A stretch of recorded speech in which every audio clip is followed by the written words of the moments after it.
Dear students, मैं doctor Monika Dungarwal आज अपने इस वीडियो में एक नए पोषक तत्व के बारे में बात करने जा रही हूँ। वह पोषक तत्व है विटामिन।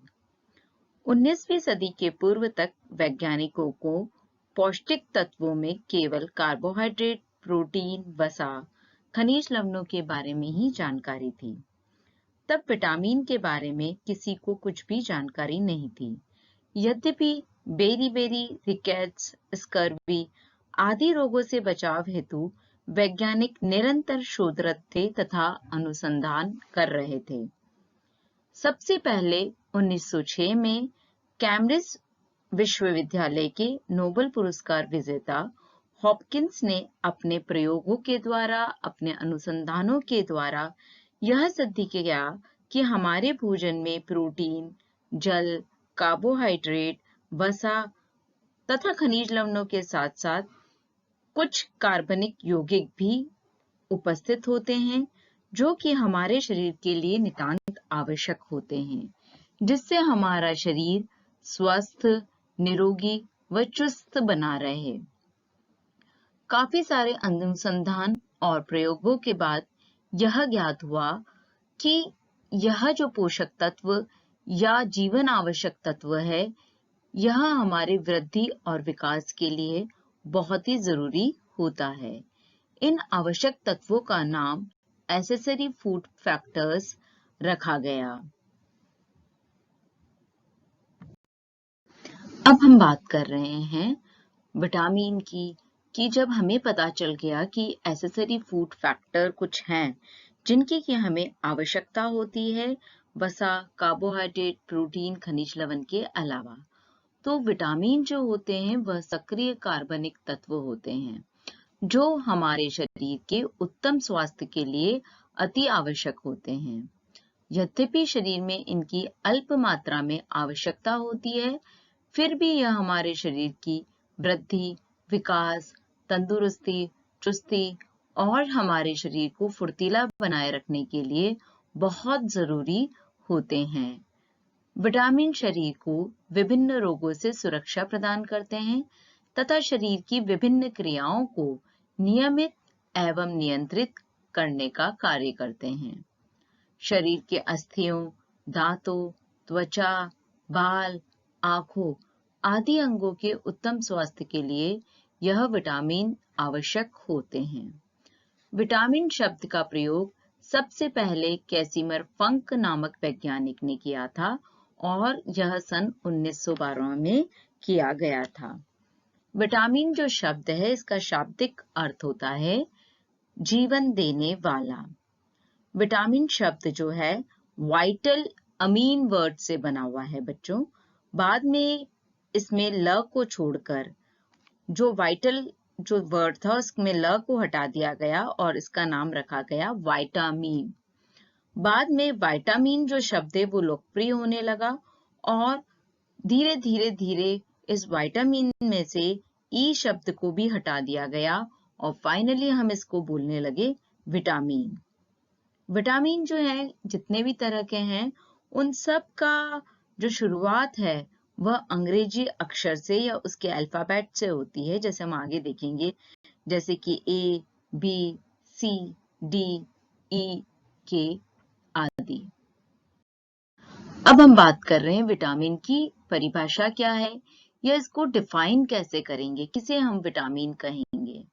तो विटामिन जो है वे सक्रिय कार्बनिक तत्व होते हैं जो कि शरीर में अत्यंत सूक्ष्म मात्रा में आवश्यक होते हैं, परंतु शरीर की समस्त क्रियाओं को संपन्न करने तथा उत्तम स्वास्थ्य के लिए यह निहायत जरूरी होते हैं। जैसे हमारे शरीर की आंतरिक क्रियाएं, भरण पोषण, वृद्धि, विकास, रोगों से जो सुरक्षा प्रदान की जाती है वह इन्हीं विटामिन के द्वारा की जाती है। इस स्लाइड में हम बात कर रहे हैं क्लासिफिकेशन ऑफ विटामिन्स की। वर्गीकरण जब हम विटामिन का देखते हैं तो घुलनशीलता के आधार पे विटामिन को दो भागों में वर्गीकृत किया गया है। एक होता है वसा में घुलनशील विटामिन और दूसरा होता है जल में घुलनशील विटामिन। अब वसा में घुलनशील विटामिन कौन से हैं? ऐसे विटामिन जो कि वसा में घुलनशील हो जाते हैं, उन विटामिन को हम वसा में घुलनशील विटामिन कहते हैं। जो विटामिन जल में घुलनशील होते हैं, उन्हें हम जल में घुलनशील विटामिन कहते हैं। वसा में घुलनशील विटामिन के अंतर्गत 4 विटामिन आते हैं: vitamin A, vitamin D, vitamin E, vitamin के। जल में घुलनशील जो विटामिन है, उसके अंतर्गत 2 विटामिन आते हैं। एक होता है विटामिन सी और दूसरा होता है विटामिन बी समूह के विटामिन। इस बी समूह के विटामिन जो होते हैं, इसमें काफी सारे विटामिन आते हैं जो कि हम नेक्स्ट स्लाइड में देखेंगे। इन सभी विटामिनों में से कुछ विटामिनों का संश्लेषण शरीर में हो जाता है, परंतु अधिकांश विटामिनों को भोजन के माध्यम से लेना अति आवश्यक होता है। यदि भोजन के माध्यम से पर्याप्त मात्रा में विटामिनों का सेवन नहीं किया जाता है, तो व्यक्ति में इसकी कमी से होने वाले रोग दिखाई देने लग जाते हैं। अब हम बात कर रहे हैं विटामिन बी समूह की कि इसके अंतर्गत कौन कौन से विटामिन आते हैं।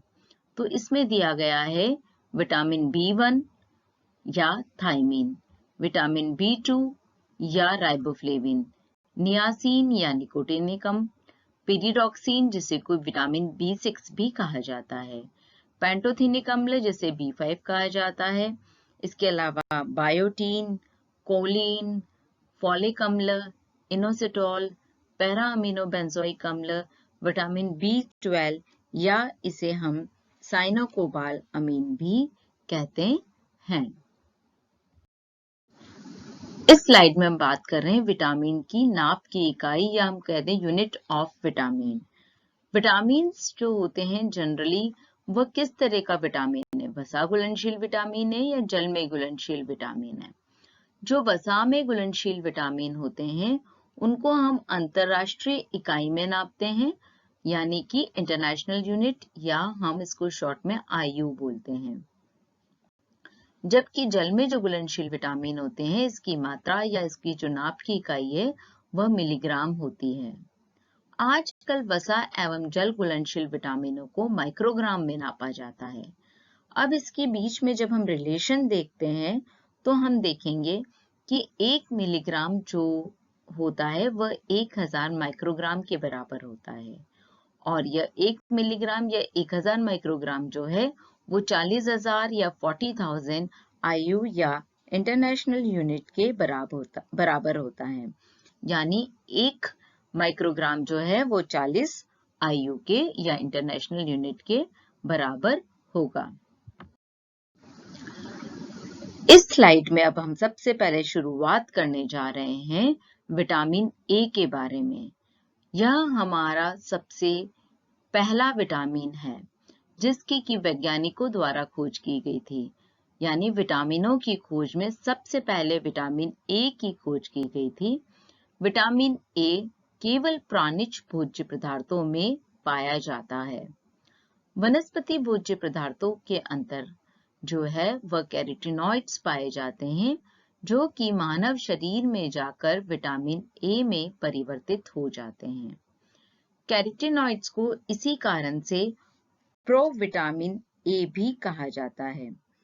अगर हम इसका इतिहास देखें तो विटामिन ए की जो खोज की गई थी वह मैककॉलम के द्वारा की गई थी। उन्होंने कई सारे प्रयोग किए थे 1907 से लेके 1912 तक, और अपने इन शोधों के द्वारा उन्होंने यह पता लगाया था कि यह जो विटामिन होता है वह हमारी स्किन के लिए या वृद्धि विकास के लिए या हमारी आंखों के लिए आवश्यक होता है। मक्खन में कुछ ऐसे तत्व होते हैं जो कि शरीर की वृद्धि विकास के लिए आवश्यक होते हैं। फाइनली ये पता लगाया गया 1912 में हॉपकिंस ने कि दूध में पाए जाने वाले जो तत्व हैं वह जीवन के लिए आवश्यक तत्व हैं, जो कि प्रोटीन, वसा, स्टार्च और खनिज लवण से भिन्न होते हैं। मैक्लोनन ने 1917 में और डेविस ने यह सिद्ध किया था कि जो ज़ीरोफ्थेल्मिया जो कि एक आंखों का रोग होता है, यह मछली के तेल के द्वारा या मक्खन के प्रयोग से जल्दी ठीक किया जा सकता है और यह वसा घुलनशील होता है और इसका नाम विटामिन ए दिया गया। विटामिन ए जो होता है मुख्य रूप से 4 प्रकार के होते हैं और यहाँ पर नाम दिए गए हैं। एक है विटामिन ए या जिसे हम रेटिनॉल कहते हैं। रेटिनॉल इसका जो है दूसरा नाम होता है। यह जो विटामिन है यह केवल प्राणिज भोज्य पदार्थों जैसे कि मांस, मछली, अंडा, दूध, पनीर, मक्खन, घी आदि में पाया जाता है। समुद्री जो मछलियां होती है वह रेटिनॉल प्राप्ति के मुख्य या हम यूं कहते प्रमुख साधन होती है।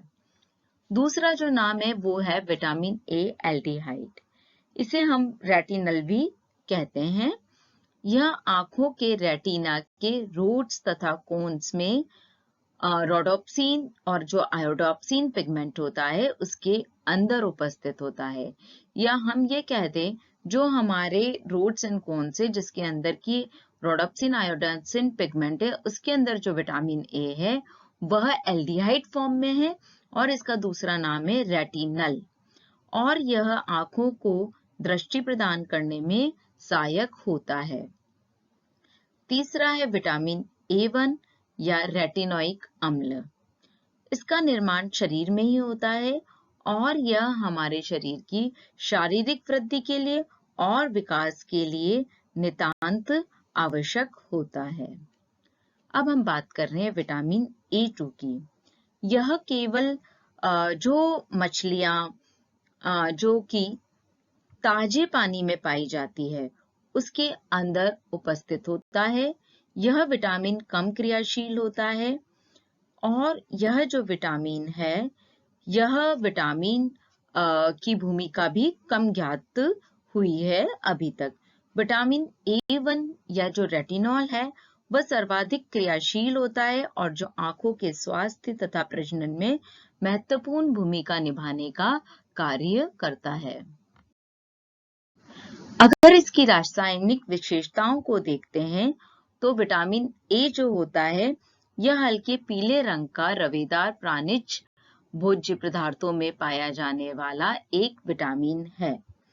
यह विटामिन वसा में घुलनशील होता है तथा ताप एवं क्षार के प्रति अस्थिर होता है, यानी कि हीट के अंदर बहुत ज्यादा टेम्परेचर पे मतलब और क्षार में यह नष्ट हो जाता है।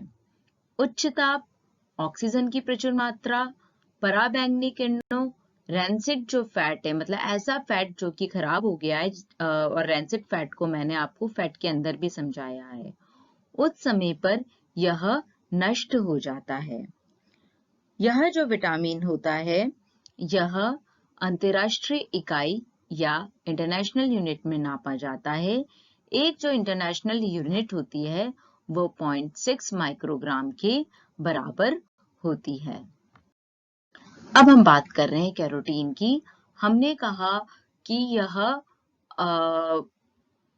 वनस्पति स्रोतों में जो है कैरोटीनॉइड्स के फॉर्म में पाया जाता है। तो ये जो कैरोटीन होता है यह 3 प्रकार का होता है। उसके नाम है अल्फा, बीटा और गामा कैरोटीन। मुख्य रूप से जो कैरोटीन हमारे शरीर के लिए आवश्यक होता है वह होता है बच्चों बीटा कैरोटीन और यह बीटा कैरोटीन के फॉर्म में जो है हमारे कई सारी सब्जियों के अंदर या स्पेशली हरी पत्तेदार सब्जियों के अंदर और फ्रूट्स के अंदर उपस्थित होता है। बीटा कैरोटीन जो है यह गहरे लाल रंग का रवेदार पदार्थ होता है और स्वास्थ्य की दृष्टि से बीटा कैरोटीन अत्यंत उपयोगी और लाभकारी होता है। शरीर में जाकर यह जो विटामिन होता है विटामिन ए में परिवर्तित हो जाता है। हमारे शरीर में 2 अणु जो कैरोटीन के होते हैं वह एक अणु विटामिन ए में परिवर्तित होता है। बीटा कैरोटीन जो है वह सर्वाधिक क्रियाशील कैरोटीन होता है और यह हरी पत्तेदार सब्जियों के अंदर और साथ में पीले फल जैसे कि आम है, पपीता है, गाजर है, इसके अंदर उपस्थित होता है।